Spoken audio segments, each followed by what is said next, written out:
जवानी तहर से लागल हो कि न करे लागल बोलो भावा चालू बाटे कितने लोग के तेल लागल।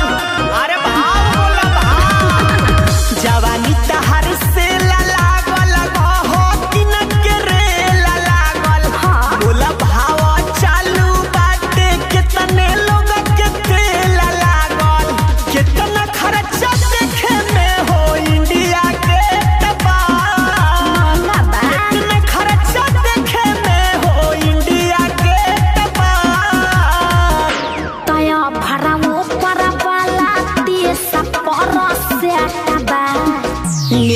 बाला महला कमा जाओ करा से पूछा जकरा भेटबा नीचे वाला दोसर रेटबा।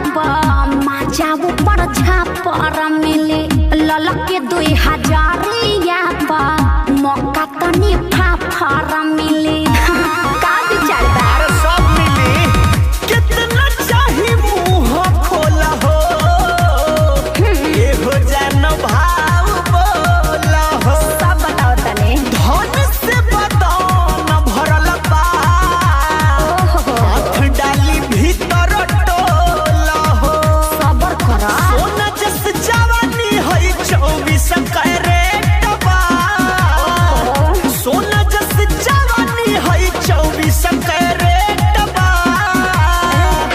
तया भरा ऊपर वाला 30 पर सेट बा नीचे वाला महंगा रेट बा मजा ओकरा से पूछा जकरा भेटबा नीचे वाला दोसर रेट बा।